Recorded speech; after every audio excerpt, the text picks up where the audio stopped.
Nah, bentuk dari restrukturisasi itu ada 3 macam. Yang pertama ngarannya rescheduling. Rescheduling itu artinya penjadwalan kembali.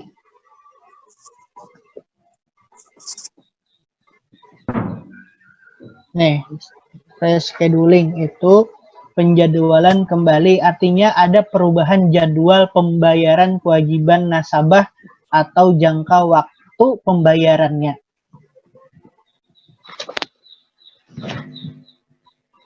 Penjadwal kembali atau rescheduling yaitu perubahan jadwal pembayaran kewajiban nasabah atau jangka waktunya. Nah, itu pengertiannya. Perubahan. Berarti misalnya kayak ini. Arbainan nih hutang ke bank. Lalu setiap bulan itu membayarnya di perjanjian setiap tanggal 1. Nah, misalnya perubahan jadwal pembayaran itu adalah berarti misalnya kadang mampu bayar tanggal 1, maka diubahnya pada tanggal 1, misalnya tanggal 15, setiap tanggal 15. Nah, itu rescheduling. Atau misalnya kayak ini Arbainah berhutang. Temponya 3 tahun. Temponya 3 tahun. Lalu ada pas bulan keberapa Arbainah ini perlu restrukturisasi. Nah, lalu di rescheduling dengan cara menambahkan jangka waktu. Kan jangka waktu tadi kan 3 tahun kalau awalnya. Nah, lalu di restrukturing ditambah menjadi 5 tahun. Berarti jangka pembiayaannya menjadi 5 tahun yang awalnya 3 tahun.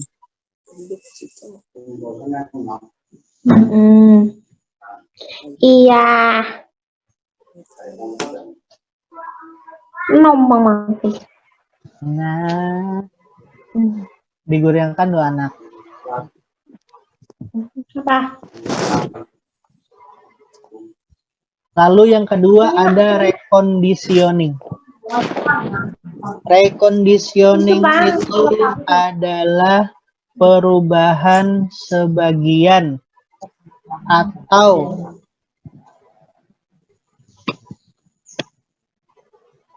reconditioning itu adalah persyaratan kembali yang artinya perubahan sebagian atau seluruh persyaratan pembiayaan tanpa menambah sisa pokok kewajiban. Nah, apabila karena misalnya pian ada reconditioning, maka misalnya Arbainah tadi bisi hutangnya 70 juta sisanya. Nah, dengan adanya reconditioning misalnya berubah jadwal, perpanjangan jangka waktu, perubahan jangka waktu, perubahan jumlah angsuran. Nah, itu kada boleh mempengaruhi ini.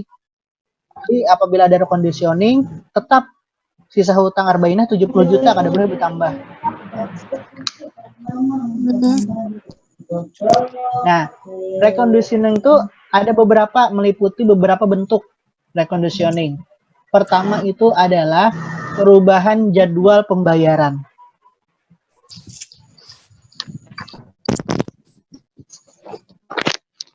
Yang pertama adalah perubahan jadwal pembayaran. Berarti kayak tadi misalnya Arbainah tanggal 1 kada mampu bayar, kita ubah menjadi tanggal 15. Nah, itu perubahan jadwal pembayaran. Yang kedua, perubahan jumlah angsuran.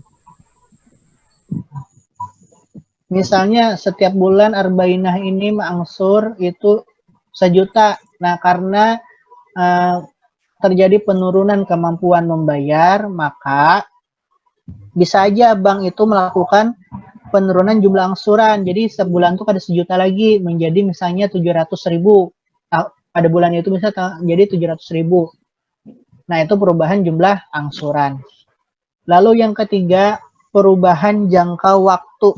Kalau jangka waktu tadi misalnya Arbainah akad pembiayaannya sebelum reconditioningnya adalah 2 tahun. Nah, jadi setelah reconditioning itu misalnya terjadi penurunan kemampuan membayar, misalnya dipilih. Nah, ini cocoknya ini aja deh kita penambahan jangka waktu. Perubahan jangka waktu. Nah, berarti karena bisa jadi yang awalnya tadi 2 tahun, temponya menjadi 3 tahun atau 4 tahun. Nah, tergantung hasil analisis. Yang keempat adalah perubahan nisbah dalam pembiayaan mudharabah atau musyarakah. Jadi bisa aja nisbah bagi hasilnya karena diubah. Misalnya awalnya 60-40. atau kayaknya diubah karena nasabah ini perlu lebih dalam hal pembagian keuntungan, bisa aja diubah karena misalnya 65 35 atau 55 45. Nah, itu perubahan nisbah. Yang kelima adalah perubahan proyeksi bagi hasil dalam pembiayaan mudharabah atau musyarakah. Bukan nisbahnya yang dikoreksi, tapi yang diubah adalah proyeksi bagi hasil. Nah, proyeksi bagi hasil ini itu biasanya mempengaruhi karena penentuan nisbah bagi hasilnya. Nah, jadi boleh proyeksi bagi hasil itu diubah pada saat reconditioning. Yang keenam, yang masuk dalam reconditioning adalah pemberian potongan. Jadi pas pembiayaan tuh bisa aja misalnya awalnya pembiayaan pian 100 juta, tapi karena pian kadang ada penurunan kemampuan membayar, lalu diberikan potongan atas pembiayaan pian, dipotong misalnya pian hanya membayar 90 juta. Nah, itu bisa tergantung hasil analisis bank. Ada pertanyaan? Dicatat aja lah. Iya, mencatat, Pak. Sudah dicatat.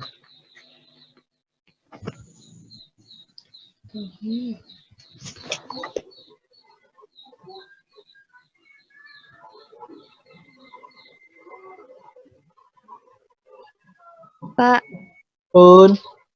gimana tadi Pak yang perubahan nisbah sama perubahan proyeksi itu Pak? Jadi kayak ini. Kalau nisbah itu kan kita pada saat akad nisbahnya 60-40.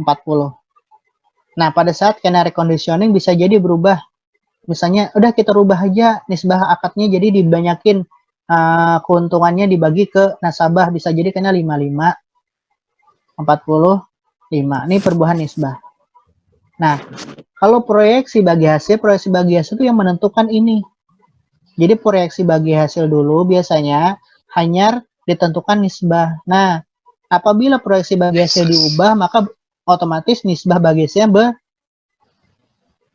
berubah. Jadi tinggal pilih hendak mau ubah nang ini kah dulu atau ini kah dulu. Kayak itu nah. Tergantung hasil analisis.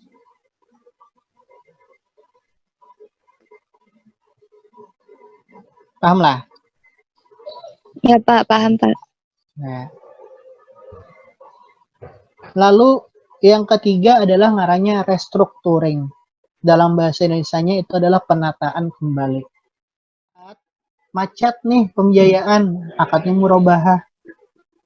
Udah kita kadosa lagi gen penjadwalan ulang, ujar bank. Kita langsung aja rubah deh akadnya. Nah, bisa aja dengan konversi akad. Bisa akad murabahah, lalu akad murabahah pada bulan yang kada kawa bayar itu dihentikan.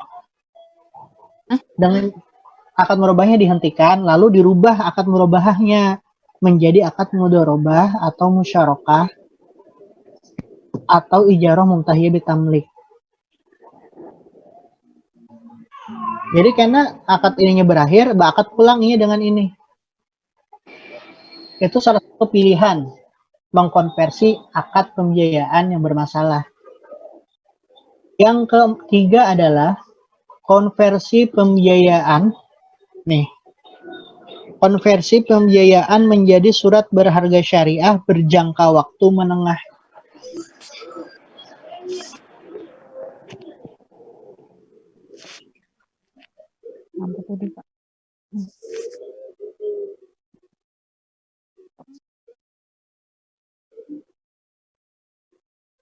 Konversi yes. Pembiayaan menjadi surat berharga syariah berjangka waktu menengah. Nah, jangka waktu menengah itu berapa tahun? Setengah tahun. Di sini sebutkan itu 3 sampai 5 tahun.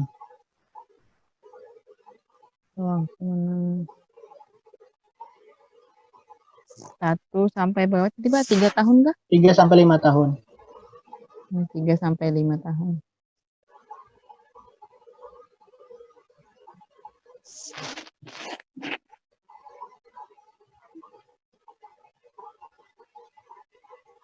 Jadi pembiayaannya tuh karena dikonversi menjadi surat berharga.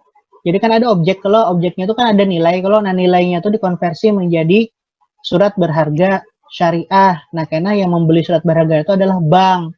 Tapi pembeliannya itu adalah jangka waktunya 3 sampai 5 Assalamualaikum. tahun dengan akad mudharabah atau musyarakah. Waalaikumsalam.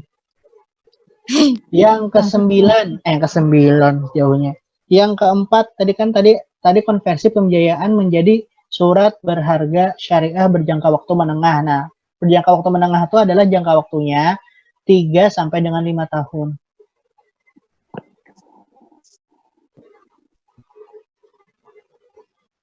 Yang seterusnya adalah konversi pembiayaan menjadi penyertaan modal sementara pada perusahaan nasabah.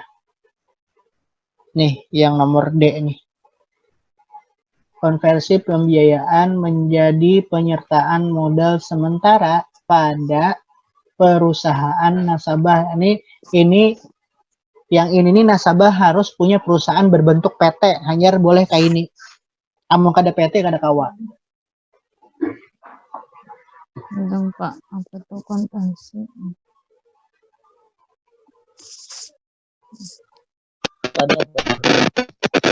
Ya.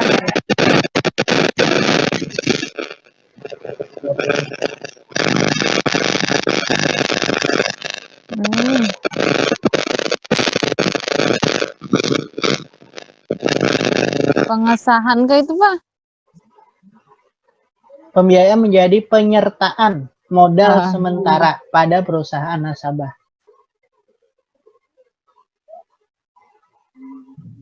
Modal.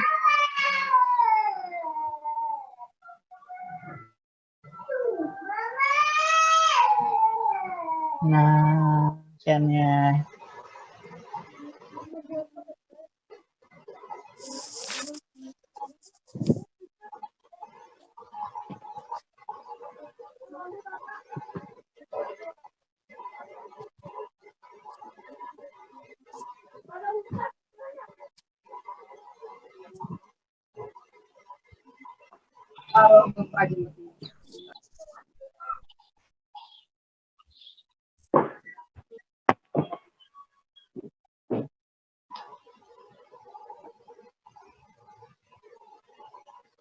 Jadi kayak ini. Penyertaan modal sementara tadi. Arbainah tadi berutang berapa? 100 juta. Anggap jasa kita. Lalu sudah bayar 30 juta, jadi 70 juta. Berarti yang punya paket tetap akad murabahah. Ini tetap nyicil kalau per bulan. Iyalah. Nah, yang ini dikonversi akad murabahahnya dihapus. Lalu sisa ini menjadi penyertaan modal di perusahaannya Arbainah. Jadi istilahnya 70 juta ini adalah jumlah maksimum menjadikan bank ini menyertakan modal di perusahaannya Arbainah. Jadi Arbainah setiap bulan kada bayar cicilan kalau Sampai berarti bayar cicilannya Pak? Sampai bayar cicilan, tapi kan dengan menyertakan modal akadnya apa jadinya? Musyarakah. Musyarakah. Jadi kan kalau musyarakah karena bagi hasil, kamu kada ada hasil kan kada tahu dibagi ya kalau. Nah, kan lebih mudah. Ini dengan cara konversi pembiayaan dengan melakukan penyertaan modal sementara. Hasilnya itu bertahun-tahusan lah Pak. Hasilnya kan bertarusan kan karena bayar 70 juta karena kita kan dapat untung bayar 70 juta berkurang. Sampai ini habis berarti kan kita menjalankan usaha sendiri. Paham. Pokoknya sampai yang 70 jutanya tuh habis lah. Ya, sampai hutang kita habis, topang jumlah modalnya habis, itu topang bahasanya. Malah. Woi, kenapa?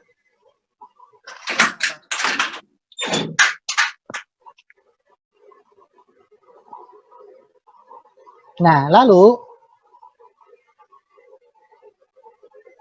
siapakah nasabah nang boleh diberikan restrukturisasi pembiayaan?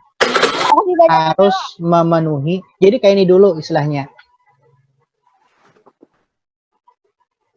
Yang Pak.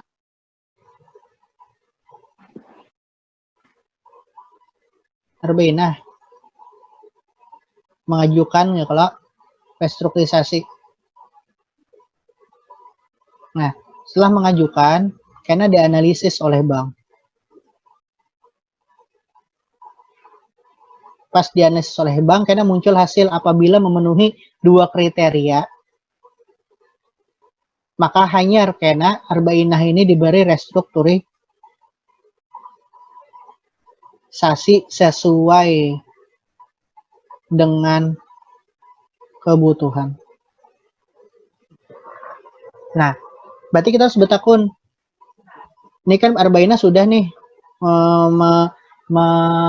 apa ngaranya? Mengajukan permohonan tertulis. Nah, lalu selanjutnya pertanyaannya, apa yang dianalisis bank supaya muncul kriteria ini? Nah, yang dianalisis bank itu adalah pertama, bagi pembiayaan usaha produktif. Nah, ini, baca yang ini. Bagi pembiayaan usaha produktif, kita terbagi dua, ada yang produktif, ada yang non-produktif. Kalau produktif itu biasanya pembiayaan dengan akad mudharabah atau musyarakah untuk usaha, ya kalau. Oke. Nah, kalau non-produktif itu bisa qard atau murabahah, pian bertukar barang aja. Kayak ojol kan ininya menukar sepeda motor kalau atau Grab itu menukar mobil, nah itu bisa masuk ke non-produktif.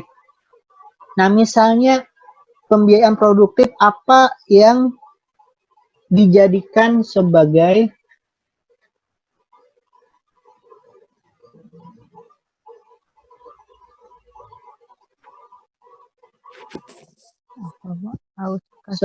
dasar menganalisis keadaan dari nasabah. Yang pertama adalah, jadi dianalisis nih berdasarkan yang pertama prospek usaha nasabah. Bagi pembiayaan usaha produktif, yang pertama dianalisis adalah prospek usaha nasabah. Lalu yang kedua, dan atau kemampuan bayar nasabah sesuai proyeksi arus kas. Proyeksi arus kas itu kalau kita hitung misalnya 3 bulan ke belakang ini kita rata-rata mendapatkan penghasilan segini. Berarti kalau kita proyeksikan 3 bulan ke depan berapa. Nah, itu proyeksi. Kalau prospek usaha dilihat karena nih lakunya usaha kita nih kayak apa. Misalnya usaha mewarung, proyeksinya kayak apa nih saat ini. Baik kada? Mungkin berusaha warung makan, proyeksinya bagus kada beberapa bulan ke depan. Misalkan kada bagus. Ada sesuai keadaan nih, nah bagus kada? Kada bagus. Kada bagus, karena orang kada keluar, batu tukar. Iya, kalau orang lebih memilih yang dahulu kita pakai menukar tarus Tahiti, tukar tarus, so ini kan kebutuhan orang lain Tahiti lagi, baras, yang tahu. Ya kalau, nah, Pak, bintang kucingnya. Anak 100 lah. Nah, lalu dengan adanya tadi prospek usahanya nasabah tadi tidak memungkinkan, lalu kemampuan membayar menjadi proyeksi arus kas yang menurun, nah maka itu menjadi hasil kena hasil analisis. Nah, pokoknya yang non usaha produktif dua itu yang dianalisis, tapi amunnya pembiayaan non produktif maka hanya menganalisis kemampuan membayar sesuai proyeksi arus kas.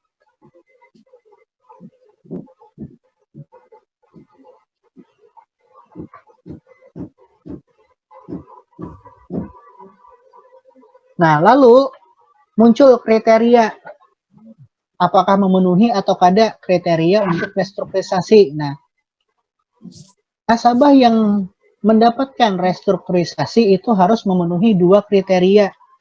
Yang pertama adalah di sini. Yang pertama adalah mengalami penurunan kemampuan pembayaran. bagi yang usaha produktif dan non-produktif.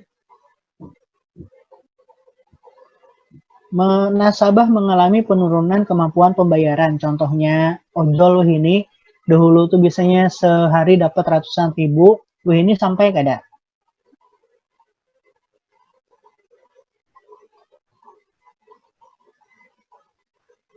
Ada Pak. Ada kalau, nah itu berarti ada penurunan kemampuan membayar ya kalau karena biasanya ojol membayar dari upahnya ojek. Nah, Oke. yang kedua, yang tadi itu yang pertama tadi ini untuk yang usaha produktif dan non produktif. Nah,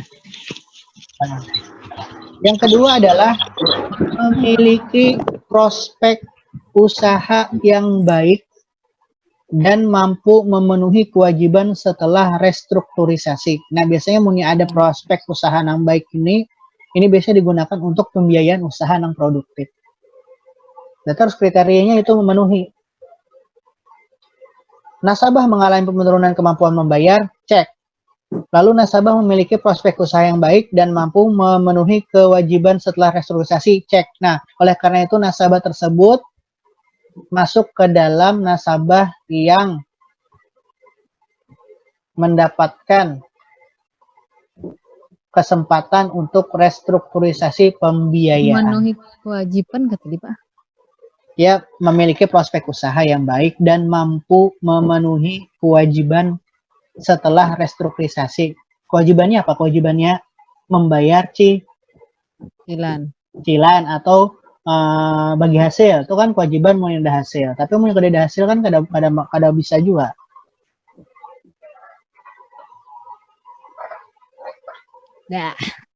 Dah, oke. Ada dua hal yang perlu kita ketahui juga terkait dengan restrukturisasi. Yang pertama adalah, restrukturisasi dilakukan paling banyak 3 kali dalam jangka waktu akad pembiayaan pertama. Ingat-ingat, menghadap restrukturisasi yang sebagai bank, itu jangka waktunya restrukturisasi dilakukan paling banyak 3 kali dalam jangka waktu akad pembiayaan awal. Kata kuncinya tuh 3 kali dalam jangka waktu akad pembiayaan awal. Yang kedua, restrukturisasi pembiayaan kedua dan ketiga. Restrukturisasi pembiayaan kedua dan ketiga dapat dilakukan paling cepat 6 bulan setelah restrukturisasi pembiayaan sebelumnya. Jadi aturan awalnya adalah restrukturisasi paling banyak 3 kali dalam jangka waktu akad pembiayaan awal. Lalu apabila kalau hendak mengadakan restrukturisasi kedua dan ketiga, maka kedua dan ketiga itu harus paling cepat 6 bulan setelah restrukturisasi pembiayaan sebelumnya. Paham lah? Oleh anak-anak.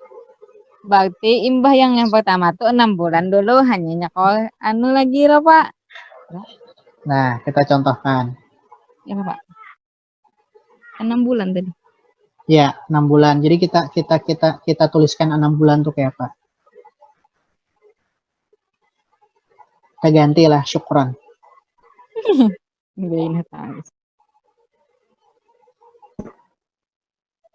Syukron, ya. Ada aja auranya, terasa aja aura syukron di sini, tenang ya. Syukron melakukan pembiayaan murabahah. Ada yang pala ulun hanya sampai rumah. Yo. Mana Syukron? Syukron melakukan akad pembiayaan murabahah dengan jumlah pembiayaan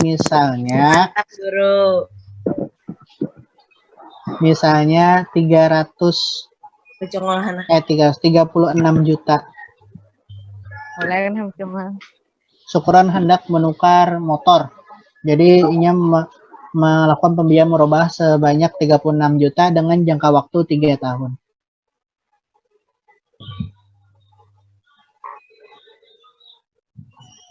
Ini tanggal berapa? Tanggal 9. 9. 9.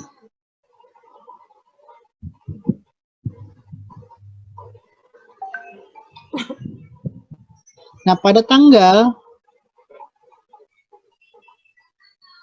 9 bulan April tahun 2020, Syukron melakukan pembiayaan murabahah sebanyak 36 juta dengan jangka waktu 3 tahun. Berarti jangka waktu pembiayaan berapa temponya? 3 tahun. Berarti berakhirnya tanggal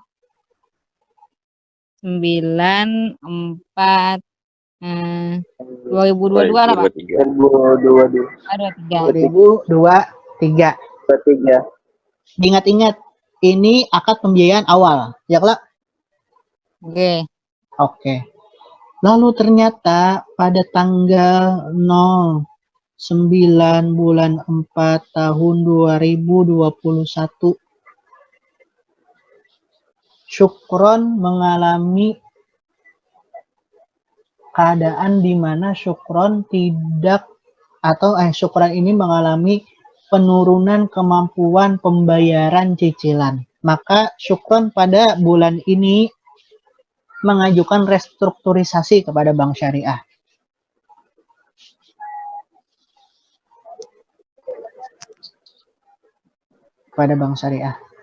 Lalu dengan analisis tadi, berarti cocok Syukron ini ternyata kemampuan membayarnya menurun. Nah, lalu dipilihlah jalan keluarnya dengan cara reconditioning, yaitu kita mengambil penambahan jangka waktu.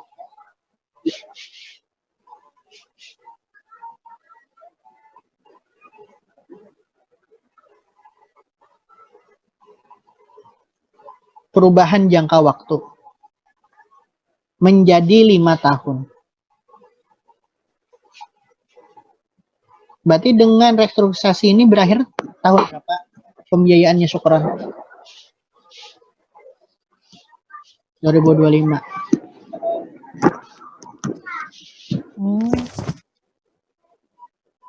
Tadi aturan awalnya apa? Restrukturisasi pembiayaan dapat dilakukan paling banyak 3 kali dalam jangka waktu akad pembiayaan awal. Ini restrukturisasi pertama di sini, kalau Di 2001 loh, Pak. 2021, kalau. Oke. Nah, apabila hendak melaksanakan restrukturisasi kedua dan ketiga, maka kada boleh melewati tanggal ini.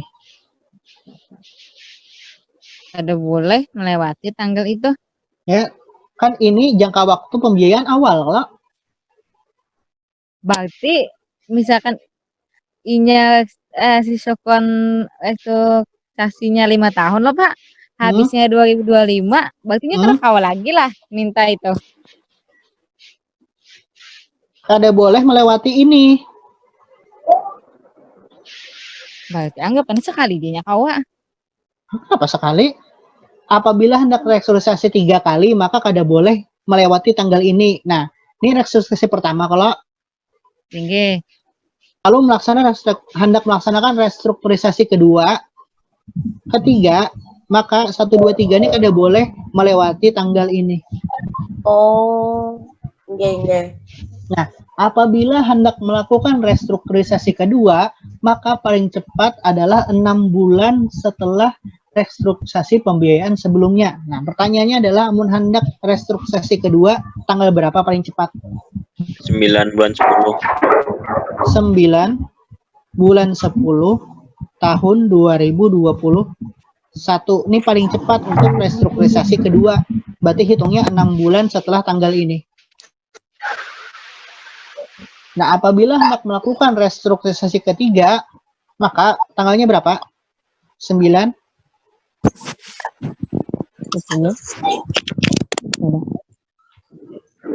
Ada 9 bulan 3. 3. 4.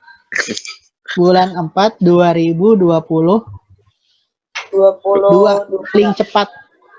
Berarti 6 bulan setelah ini. Nah, ini paling cepat, bisa aja lewat daripada ini bisa, tapi mau hendak paling cepat ya seini tanggalnya.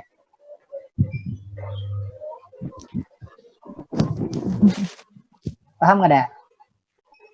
Paham. Paham, insyaallah.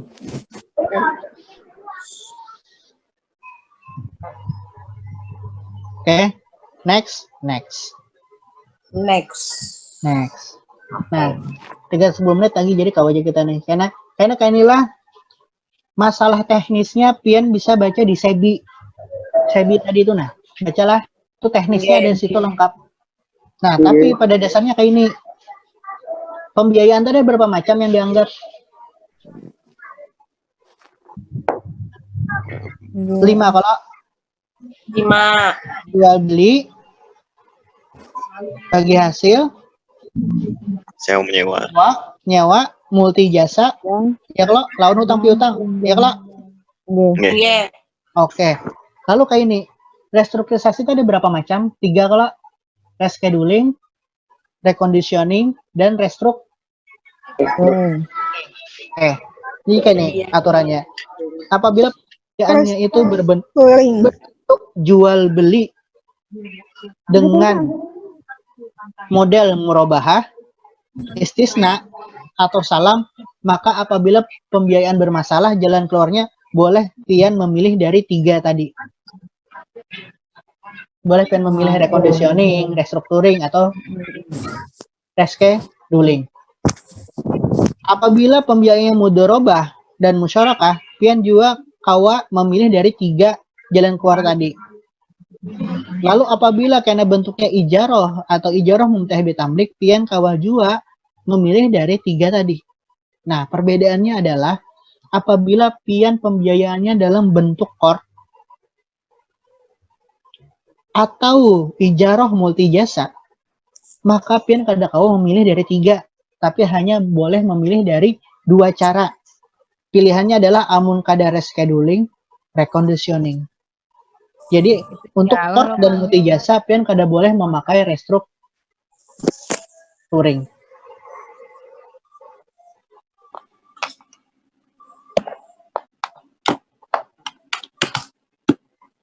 Siapa paham lah?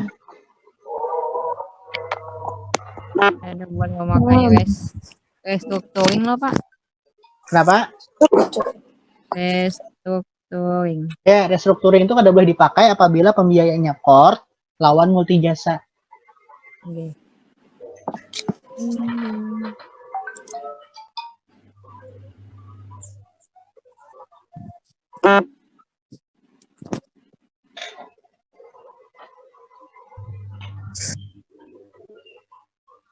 Nah, untuk teknis-teknisnya, amunnya pembiayaan murabahah dengan cara restructuring kayak apa, itu jelas benar sudah ada di SEBI nomor 10 lawan SEBI nomor 13 yang Bapak sebutkan tadi.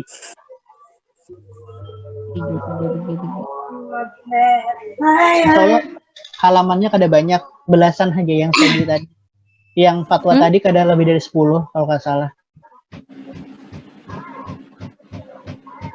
Ada pertanyaan kada sebelum kita tutup? Kada. Pak. Oi. Sampai akan muha. Napa dan Puasa aja kalau Pak. nah, Bapak nih Mana Bapak kon ini ni di Bapak bandara. itu? Jitak danunnya Pak, jitak. Karena majer buhan pian amanah Bapak, makanya harus semangat gitu nah. Jangan lulusakan Pak. Kan Pak, begini Pak. Air suasana ya Allah. Lolo. Jaka kada mau ajari Danu nih Bapak kada kayak ini tuh Bang. Yo, Mas. Ayo Dano. Diingat-ingat, dicatat tadi tuh nalah lawan dibaca PBI lawan SEBI-nya lawan fatwanya. Bapak kada minta tugas tapi kayak tupang dibaca-baca aja. Lawan makalah buan pian lah kakawanan dibaca makalah kakawanan. Oke, Pak. Insyaallah. Terserah aja punya Bapak menyarankan dibaca, anak dibaca atau kada pilihan aja lagi. Nggih, Bapak. Absen itu ada di Google Classroom. Nah, apabila ada keluhan mengenai pembelajaran daring, kita konsultasi kita ini aja diskusi aja di Classroom lah kalau pindah apa gitu. Nah, misalnya pindah habis Kita di tengah jalan di chatting aja, Pak habis kuota. Nah, keluar aja kali Bapak. Pak. Oke.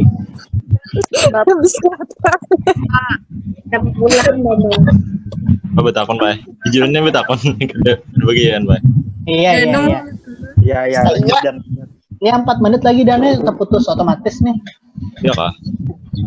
Nah, yang masalah itu ada kalau kurang ada bank yang ditarik seluruh asetnya tuh, Pak. Nasabah kah? Iya. Sangka nasabah kah? IG aja. Iya, yang ya kan kayak investasi kalau ada bank itu, Pak. Ada bangkrut kalau habis bangkrut tuh ditarik ya asetnya oleh bank. Nah, kayak apalagi kayak batakan asetnya kembali itu, Pak. Minta keringanan dari bank atau kayak apa, Pak? Kan kayak ini itu tuh jalan terakhir Dana apa ngaranya pencairan aset yang menjadi jaminan tuh itu jalan terakhir dari seharusnya tadi itu adalah restrukturisasi dulu baru hanya karena pencairan aset. Aset tuh biasanya kayak ini Dana pian pembiayaan tuh pada pasti ada 100% dari harga barang yang dijaminkannya. Bisa menjamin dana, anak minjam tanah, anak minjam duit 100 juta, pasti pian karena diminta bank untuk menjaminkan suatu aset itu lebih dari harganya 100 juta. Amunnya pian dana aset pian 100 juta aja, karena pian dipinjaminya pasti kurang daripada 100 juta. Nah, tapi perbedaannya, Bapak nih nggak tahu bisa di bank konven, pian gagal bayar, apakah tanah itu disita atau sejumlah uang kah? Amunnya di bank syariah harusnya sejumlah uang. Jadi misalnya harga 100 juta, pian berhutang 90 juta, maka yang menjadi kewajiban bank itu mendapatkan 90 juta, bukan 100 juta. Seharusnya 10 juta sisanya, selisihnya itu kembali ke pian sebagai nasabah peminjam. Namun di bank syariah kayak itu biasanya. Iya, ada perbedaan non konvensional loh, paling bila konvensional tuh bila uang tetap rumah ditarik kayak itu loh, Pak, kayak aset kita yang berharga. Biasanya kayak itu Malah pakai kacamata. Bank konven bisa kayak itu asetnya yang diambil bukan sejumlah dananya yang diambil, bukan. Aja mawai. Masih banyak, Pak, ngerti Pak ya sudah. Ya.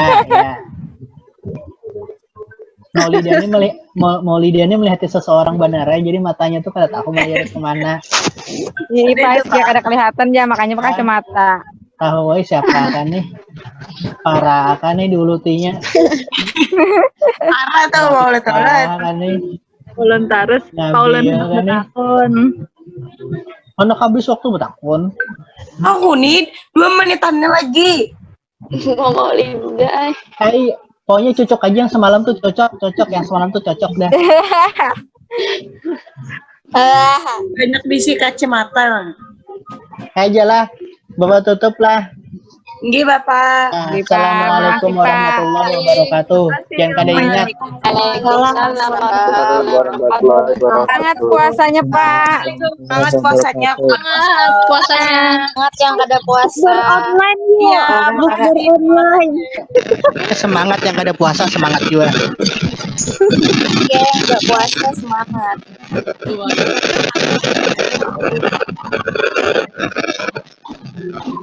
Iya. Oh my.